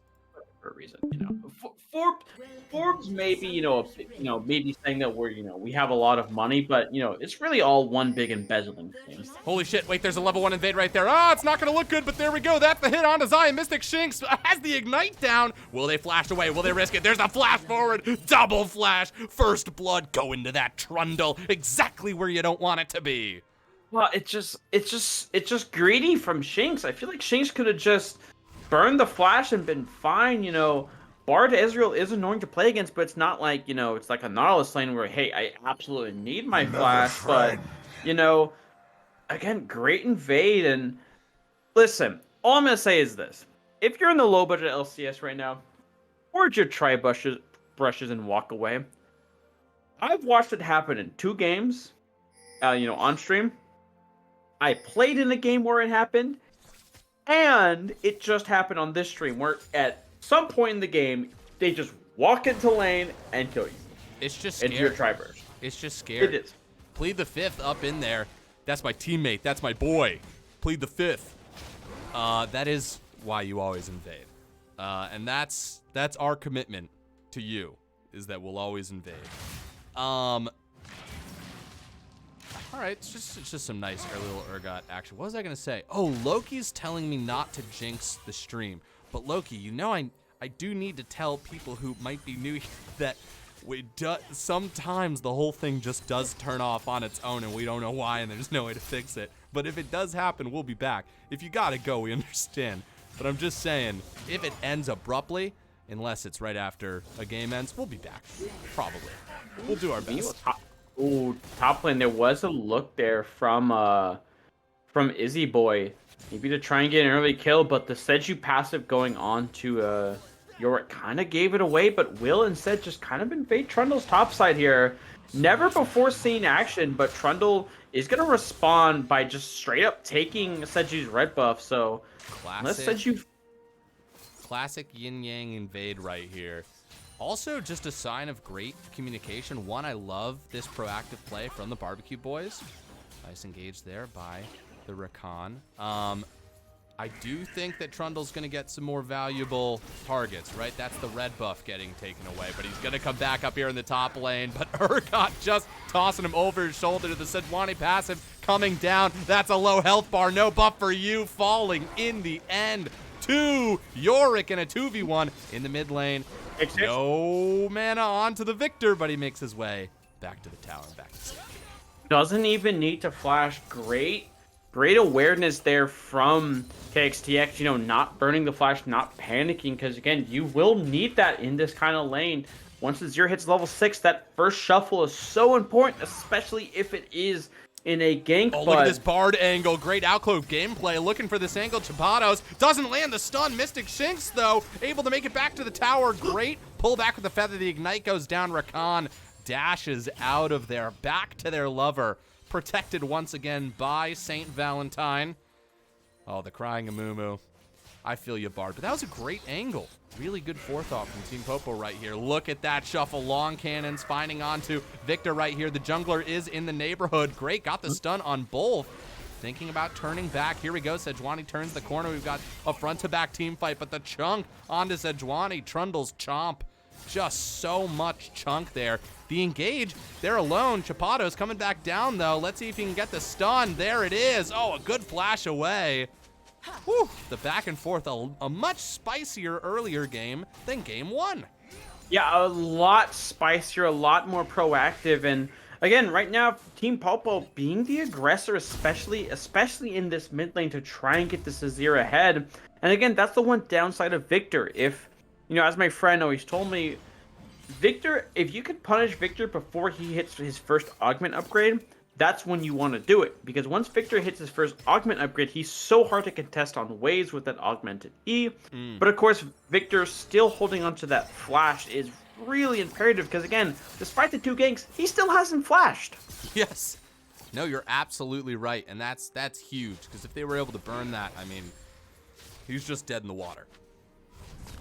No, for sure. And, you know, another big thing for Barbecue Boys, again, they were able to, you know, get some advantage topside. Again, the Sejuani, you know, she might be behind on camps right now. Again, Trundle still has a lot of his smaller camps and is collecting these first grubs. But, you know, able to find a kill topside, but will she want to contest these grubs? Now, Looks like no. Team Popo got all the grubs in the last game. They're on track to do it again. Let's see what ends up happening. Oh, classic Bard gameplay up here. The 3v1. Yorick throwing his CC down, but look at that stun coming out from the Bard. Do they have the damage? They've certainly got the numbers. There it is. Yorick pulling him back, and that is going to be Trundle getting the kill up there in the top lane. Yeah, and the Bard, you know, really paying dividends here because, again, Ezreal is a laner where it's so hard to punish him, you know, even if he's by himself because, you know, especially for the Rakan, his only engage tool is W, right? And so once you see that W come out, you just instantly E away, right? And then you're safe. And so Ezreal is collecting the solo XP while they get a kill, another kill onto this Trundle, and that's so huge because, again, Trundle is so good into Sejuani. You can just steal all of her stats, you know, especially all that tankiness, and become this kind of unkillable. Oh, there it is. Stick of the shuffle. Not in the direction he probably wanted, though, but showing us that he is going to be going for that move. Yeah, is able to find the shuffle. Again, not in the angle you want, you know, but it's fine. You know, Azir is, you know, one of the more difficult mechanical champions in the game. So, you know what, I give Azir players a pass if they miss shuffle, you know. Oh, hell yeah, I can't hit that. Yeah, there's no way I can't hit that either, and I'm like M7 on Azir with a bunch of years playing him. Yeah. I still can't hit it consistently. Yorick's got the ult out. He's just going to be pushing this lane down. Junglers just back to this farming pattern. Trundle on the bot side of the map. Oh, do we not have objective timers? Oh, that's right. There is a sick invade. I didn't put the objective timers out. 4 minutes till this next dragon. Plenty of time to make plays across the map here. Yeah, and if you're Seju, your eyes, I know you want to try and punish this Ezreal, but your eyes should absolutely be on this Yorick, because Yorick is a champion to where if you get him rolling, he becomes such a nuisance to deal with, you know, constantly showing up when you want to do objectives, and just, as I always like to tell some of my teams, like, okay, guys, listen, once I build these items, I'm going to see you at the end of the game, right? You won't ever see me in team fights. I'm just going to be playing my own minigame. And yours kind of one of those champions, but he's so obnoxious to deal with when he's ahead. Yeah, absolutely. Can be a real serious bully. And well, we have a second here. Oh my God, Katy Perry, thank you so much for being the newest investor in the low-budget LCS. Thank you for patiently waiting 7 minutes. But there's your acknowledgement. You have earned it. And someone who I didn't acknowledge to the degree that they should have been was, of course, Toilet Thunders, who subbed to us with his Prime as well. So thank you so much. Appreciate the hell out of that. Not sure if it's... Go ahead. I was going to say, not sure if it's still a thing, but if you do sub with Prime, you get a cool little crown when you type in chat. Ooh. Not sure if that's still a thing, though. All right, someone has subbed, type in chat. We'll see if you've got a sick little crown. Rakan walking up here. Now, after a little bit of early fighting here, I feel like the teams have pulled back a little bit, being a little bit reticent to commit. But there were a ton of ganks trying to burn those resources, and now they've fallen back a little bit into that farming pattern that we did see in Game 1. But what we learned from Game 1 is that Team Popo, very comfortable, you know, pulling out ahead over time. And while they don't have that first dragon, Barbecue Boys were able to pick that up. There's about 1,000 gold lead in favor of Team Popo right now. Yeah, and a lot of that gold is collected onto that Trundle. Again, he does have the 2 kills. He does have a huge gold spent lead over Seju, and Seju is able to secure 1 grubs. Again, if they just get 2 grubs here, it is completely worth. The difference between 4 grubs and 5 grubs is massive, but you don't want to die for this. No, you don't, and the team fight's going to kick off. Rakan's going to dash in there. We see the ult coming across, charming a bunch of people in the Yorick ult too, keeping everybody in one spot, and dang, no buff for you. Might actually go down on the back end of that. No, Bard the Assassin getting Izzy Boy on the back line right there. Long cannons taking some damage here from the grubs, actually going down to about a quarter health. That's the Bardo going down. Black Simone going up. Oh, can he get that kill there? Can he get the damage? Trying to go for the Q. Oh, he slows him. He hits. There it is. Oh my God, Yorick, that chase right there. Yeah, and that's exactly what I'm talking about with this Victor pick. Again, the gravity field is so huge as someone maybe kind of had the ease. He's not available. Wow, Ezreal tried to get away a flash forward. They need 1 more auto onto it, but long cannons here in the back line. Mystic Shinx is going to go down, and there's the 0 pushing him forward. And the pickup. Oh, the flash across. There's the auto. This has been a long fight with lots of low health bars for a long time. Is it done yet? No, it is not. Long cannons getting interrupted right there. Izzy Boy going for it. He gets the kill. This last Void Grub is still up. What are the Void Grubs at? I believe it's 3-2. It might be 3-3 now. Either way, it is at least 4-2 with your Barbecue Boys, and that is massive. The difference between 5 grubs and 4 grubs is so huge to where, like, again, you don't get those little grubbies that spawn. You know, whenever you take damage from the turret. But to be fair, I still don't know how they spawn, but I just know that they spawn, right? But even then, maybe even bigger than that, Barbecue Boys drag Team Popo down into the chaos of their comp and just whack them over the head because with the Yorick shovel. Because Yorick did so much work in that fight. Oh, what's going on here? Ezreal going up, Eing in. He wants that kill, but Xayah not alone at all. Rakan showing up, helping save the day. I think that was a pretty crucial kill right there. Yeah, Salman really thinking he had the solo kill there, but Xayah was able to get the support from the Rakan, get a very important kill for herself, get herself a little bit back into this game. You know, she was down CS. She was 0-2 at one point, and again, the biggest thing with this top lane too is, you know, now that this Yorick does have the Eclipse, he's actually pretty hard to duel. In my opinion, I think Eclipse is just a disgustingly broken item, and that if you can build it, you should build it. Yeah, absolutely.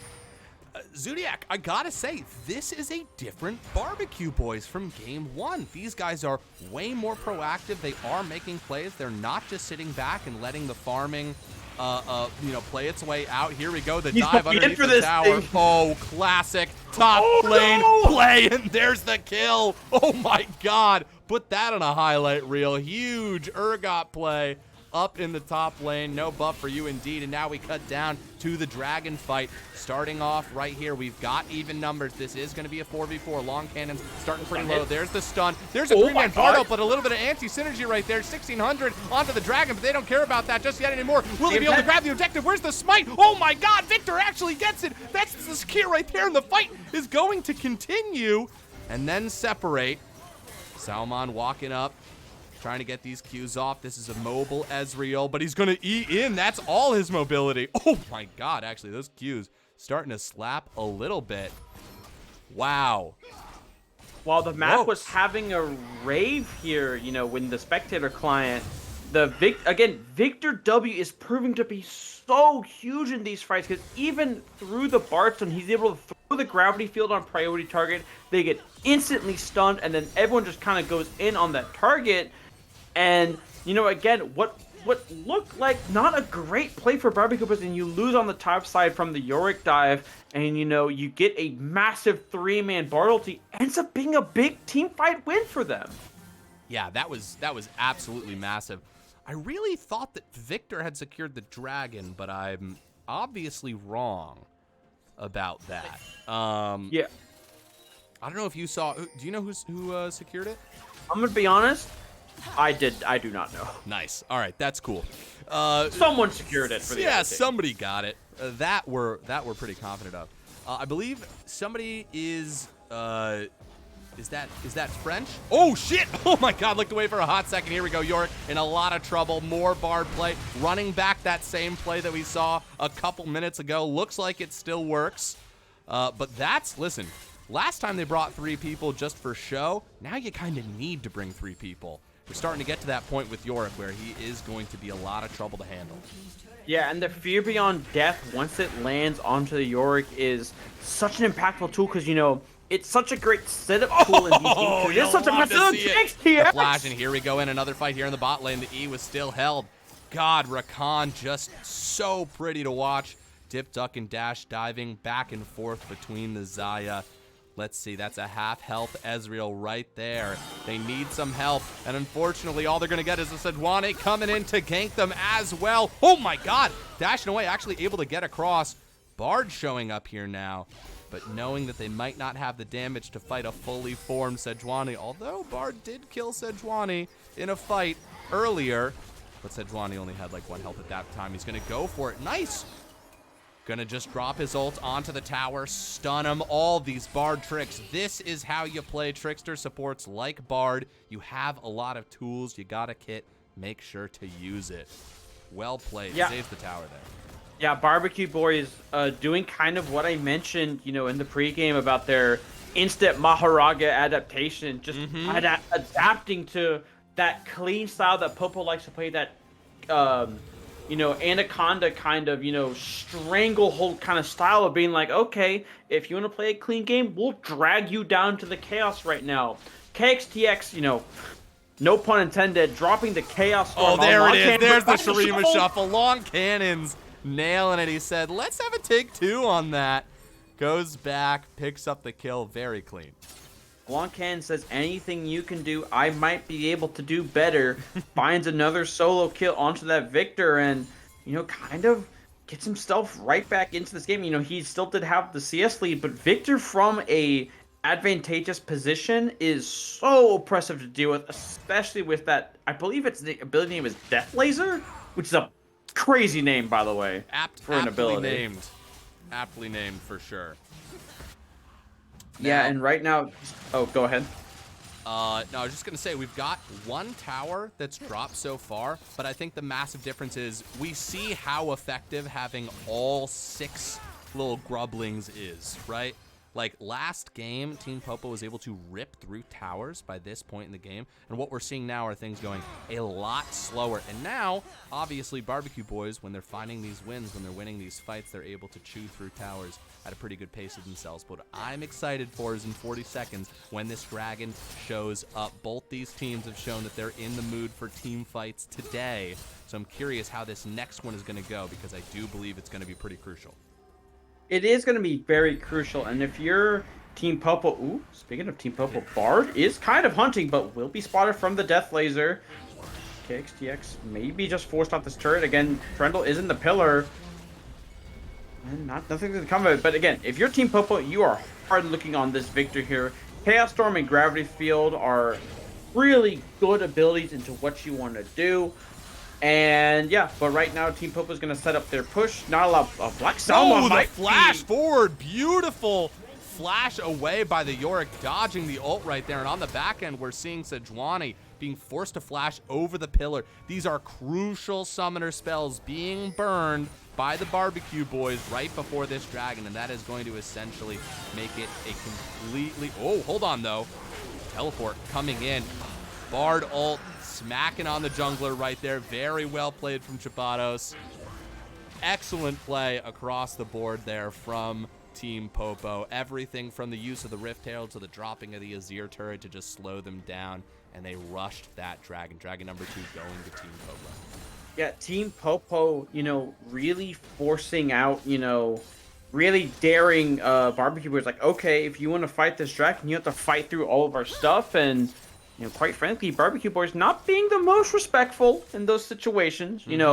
I did kind of watch Yorick, kind of walk up to his ear turret with no money and be like, I can one-shot this thing. It's Right. no problem. Right. But, you're just testing, you're experimenting, right? Like, we're limit testing. Exactly. We're limit testing. Exactly. Who doesn't mind a limit test here and there? In your solo queue game or in your competitive game, who cares? Limit test. I limit test in every game. Look at this little trick play they're trying to set up right here. The question is, did they sneak Izzy Boy into that bush, trying to get long? He doesn't cannons? know. It does look like it, but oh my God! Wait, that's gonna be a miss right there in the Azir ult to keep him alive.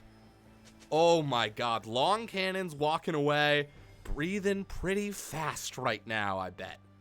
Yeah, did not have to blow the flash, did have to blow the flash, I should say, which is fairly important, in case of a re-engage. Again, Femboy does have the ult, but this is just going to be a Baron start. Absolutely, and no vision. There's no idea. As far as the eye can see, it is darkness. Rakan getting auto right there. Long cannons, just trying to act not suspicious at all. Whoa, maybe trying to go for a 1v2. Some low health bars here. Azir trying to smell it. Izzy Boy trying to come back, but damage abound. Meanwhile, Red team is gonna get the Baron. No way. This Bard, Chapados, he finds the angle once again, and there it is. The rest of the team picking Yorick, a crucial player, getting that split push energy on the side, and now you've got to face an Azir that's got Baron buff. Not something you want to do. Hot damn. All right, a lot has happened in just a couple of seconds, and I gotta say, this game that was sort of, oh, do we have the engage? There it is, everything being dropped onto the Azir. Can they do it? Do they have the damage? Yes, they do. And here we go. And then the instant pause. Into the pause dimension. Welcome. Kimasabi, what rank is this? This is the low-budget LCS is divided into 4 prestigious leagues. There's Economy, which is gold-ish and below. People step in and correct me if I'm really fucking this up. There is Financial, which has some slightly different requirements. It's like a play with your friends league. There's CEO, which is our highest league, which is up in the Emerald. There are some rules for allowing masters as well. So this Financial League has a pretty big spread of who can play in it. Yeah, and so as I'm not even kidding. I nearly thought we were about to have a Fnatic pause where mid-fight someone disconnects and okay, we have to instantly pause the game. But again, nice shutdown onto the Azir. Again, that is one Baron buff off the map. It did go onto the Xayah, so a nice influx of gold on her. But right now, Team Popo really kind of abusing this Yorick. Again, the big weakness with Yorick is without flash, he is very susceptible to being CC locked, from multiple people, and that's what they've been able to do with the, the Bard stun and the Urgot flip and the Trundle pillar. And so, it is really, really hard right now for Yorick to find an opening, and he kind of just has to go on these solo missions to try and get some silent pressure, and Team Popo is just fully okay with just overloading those side lanes and killing the Yorick. Well said. Zodiac, parlez-vous français? No.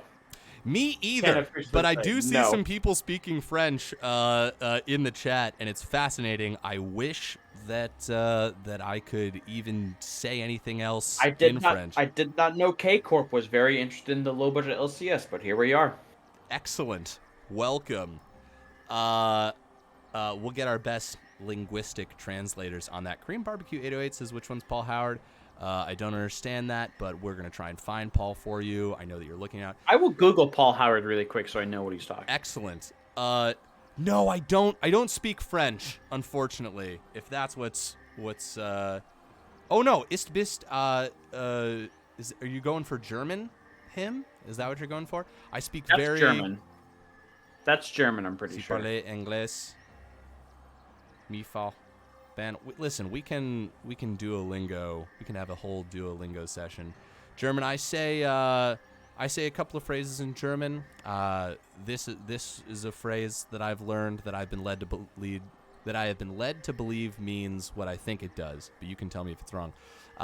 Du hast wunderschöne Augen, which I was told means you have very beautiful eyes. T. Schmidt, you speak some German, I believe, but I get mistaken for somebody who can speak French en ligue a lot because le chance sounds like it means la chance. But I've been told that it's like the wrong gender, like the word doesn't make sense. I don't know if that's true. Someone said if I speak English, I Google translated by the way. Oh yeah, good. Someone said if I speak English, I get banned. Okay, that's fair. Is I don't know how I feel about that. Also, you're all French Canadian. We got a bunch of French Canadians in the. Someone was asking about Paul Howard, and I Googled Paul Howard. The first thing that comes up is the Paul Howard law firm.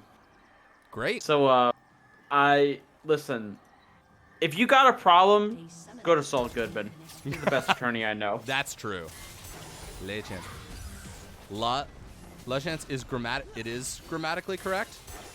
Okay, we have conflicting linguistic statements being made here. So I'm gonna trust the French Canadians on this. And the French Canadian that I trust the most is Zelius. I don't know if you guys know Zelius. Maybe Zelius isn't French Canadian. My goat. He's Zelius. just Canadian, potentially. I hope he listens to this and gets really mad at me and sends me a bunch of messages about it. I love you, Zelius. Oh, would another version of me have learned a language in high school? That would have been the best. But here we are with this one that only understands a little bit of English. But what English we have, we're going to wield here as we continue to cast this game. We are back from the pause, a tower being taken. The power had just shifted after that pause. They had taken Baron. They picked the Azir on the side, which is actually pretty good, right? That Azir was split pushing, causing a lot of trouble. But now they still have to deal with the Baron buff for as long as it still is. Their base still up, but almost all of the towers in the lane are gone. Yeah, the game is teetering on a full control state from Team Popo. But again, the options are there from the Barbecue Boys. You do have, the option of a Recon engage. You do have the option of baiting Barbecue Boys into a pretty bad fight. And, Victor Gravity fielding them all. Them as Team Popo is just going to kind of walk in there. And KXTX might be caught out here. Yes, indeed. Look at that engage right there. The Victor's going to get taken out. Sorry, I was trying to say it in French over Google Translate. I was going to try and... Okay, hold on. You got it. I believe in you. We got it. Apparently that means look at that engage. Listen, if teams speak other languages that they would like me to cast in, I will try and learn small phrases. So maybe this is the season LBLCS goes international. I don't know. Maybe we'll all become a little bit smarter this season. All right, Yorick splitting up on that top side, causing a lot of trouble. I mean, we're seeing the force with Victor not being able to be there. That's so much wave clear that's gone, and Azir is really just becoming a terror. Yeah, he did back on, I believe he died on Nashor's needlessly and 2 amp tones, and that 2 amp tones became a straight-up Zanya's with another needlessly large rod. So he is pretty strong right now. Victor's not incredibly weak, but Victor would need to somehow get into the squishies, which is a big problem when... Azir can deliver you to the squishies, but Azir Shuffle does do damage, despite popular belief. It does, in fact, do damage. Yes. So that's always concerning. Yes, indeed. Trundle, I believe, is just on the dragon right now. Sejuani is, over the wall there. There's a completely different jungler battle happening. The question is, does the rest of the team know? He has been spotted out. Sejuani in a little bit of trouble. He's only going to find the Ezreal right here, but where's the rest of his team when he needs them? Oh my god, now we've got a front-to-back fight. They could turn if they wanted to. Victor's here. They can fight in these choke points effectively. That's going to be the third dragon going over to Team Popo. Now on Soul Point.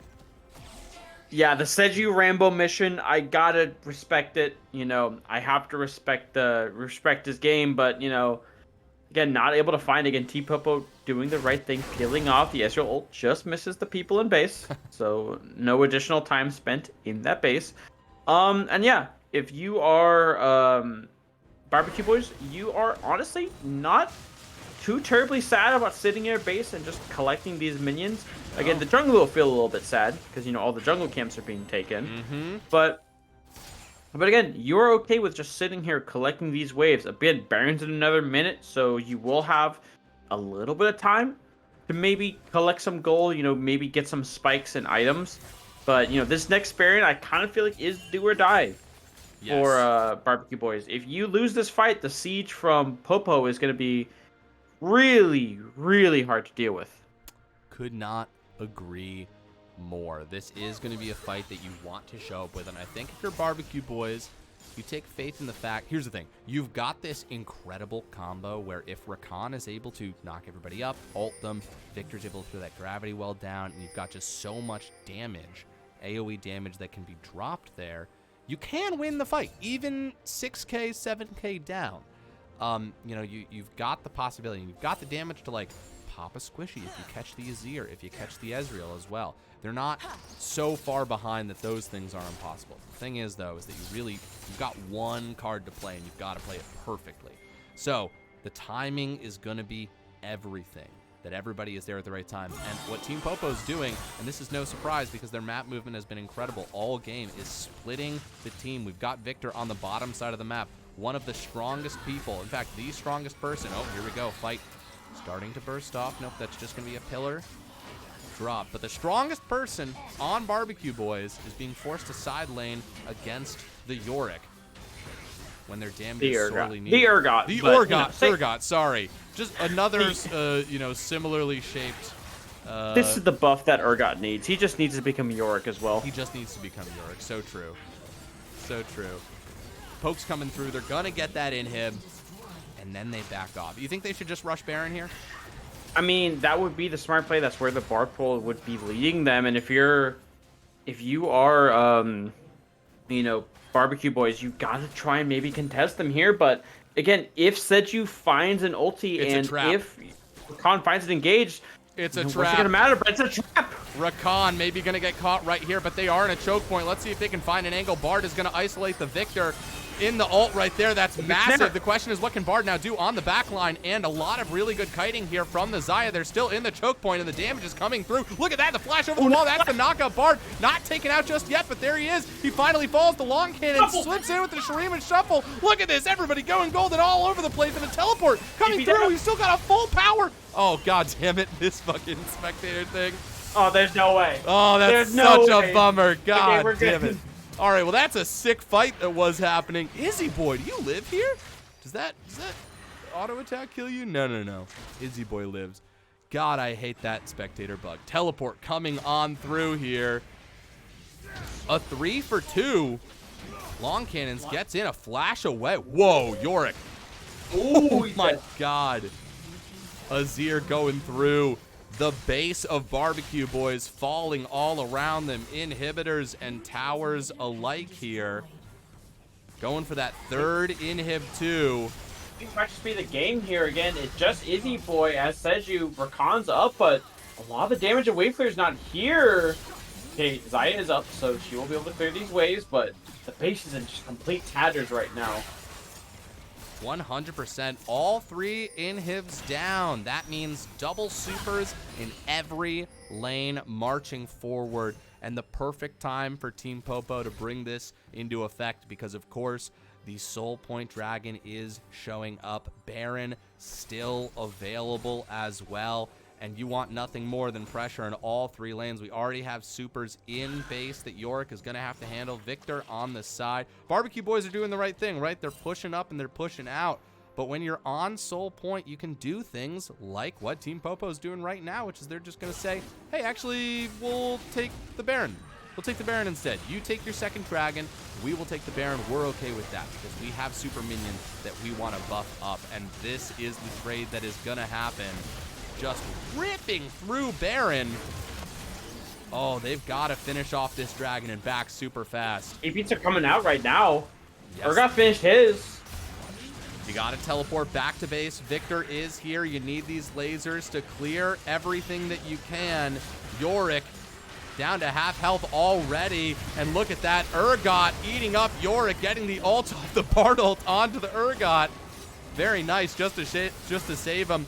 Shaving off a couple of seconds here. The health bar's dropping on the tower. The Nexus is exposed. There's the Shurima Shuffle one more time, and they do it again.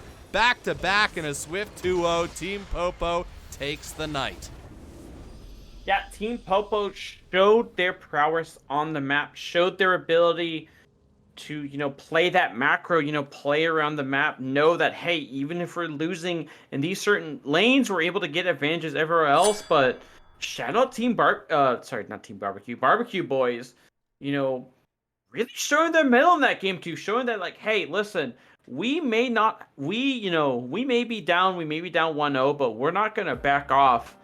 Really taking it to Team Popo in some of those early game fights. 100%. Couldn't agree more. I think that, on the one side, Barbecue Boys has a lot to be proud of in terms of that adaptation. I think they're a team that has shown that they can learn, that they can grow, but hats off to Team Popo. They really came out swinging, and they set the bar for what Financial Group B is going to have to do when it comes to coordination, when it comes to these rotations, when it comes to this objective play. I mean, the list goes on and on of Team Popo's accomplishments here. Love the GGs coming through here. The chat, you guys were awesome tonight. A fantastic crowd. Give a round of applause to yourself. Thank you so much to Unruledick for the Prime sub. Appreciate the hell out of that. Near TV, thank you so much for being the newest investor in the low budget LCS. Thank you guys so much for coming out and supporting these awesome teams. Also, oh yes, of course, the Schmeckles. Let me choose the outcome, choose the prediction. Team Popo, complete prediction. Y'all gamblers have gotten your Schmeckles. Fortunes have been made and dashed. Don't worry, I'll always pay out. Even if the stream crashes, I will go back. I will get you your money. I promise. I promise. What can I say? Folks, thank you so much for coming through. What else can I say? Zodiac, it was so much fun casting with you. This is your first cast of the Low Budget LCS. It was. You did a fantastic job, man. It was a real pleasure. I appreciate it. For my very first cast, it was very fun. It was very fun interacting with the chat, very fun casting with you. Of course, the chance, two really good teams I got to cast, two very fun games that I got to cast, and I honestly can't wait to cast more. Hell yeah. Well, you will definitely be back. Folks, we're going to raid someone, but I got to say, we will have more games later this week. Friday, something's definitely happening. We might have a game being streamed tomorrow. That is still in the works. We might take the weekend off. Maybe we'll do something. We'll see. It's the first week, But keep the low budget LCS in mind. If you want to join the Discord, there's a link for that. If you want to find our YouTube, another friend. And I'm sure there's other cool things happening. Okay, let's see who is up and moving, because we got a nice raid tonight, so we want to keep passing it forward. I don't see any of our other friendly leagues going. I was gonna say now. The streamer that I really like watching at late at night is Lorlo, but that is just a straight up streamer. Oh, here's who I'm gonna go. Listen, when there's no, because we try and support the other leagues. Oh shit! Also, newest investor in the low budget LCS. Thank you guys so much. Ocean Dogs 2020. Woof woof. 07. And then Mad Matt 1999, also a good year as well. But Ocean Dog sounds like something we'd all get printed on t-shirts after we all go to Atlantic City together, which of course we all will one day. Hell yeah. Okay, I know who we're rating. I haven't done this since last season, so I'm trying to remember how Okay, here we are. All right, this was a blast last time. There's not any of our league-related people, so we're just going with this. Enjoy it. It's almost always a good time. We're going to raid T-Pain. It's not going to help our channel at all. It's not really going to help his channel either. But T-Pain puts on a great show. And in that way, we honor them. All right, thank you guys so much. My name's LaChance. I've been here with Zodiac. Y'all have been fantastic. Have a wonderful rest of your night.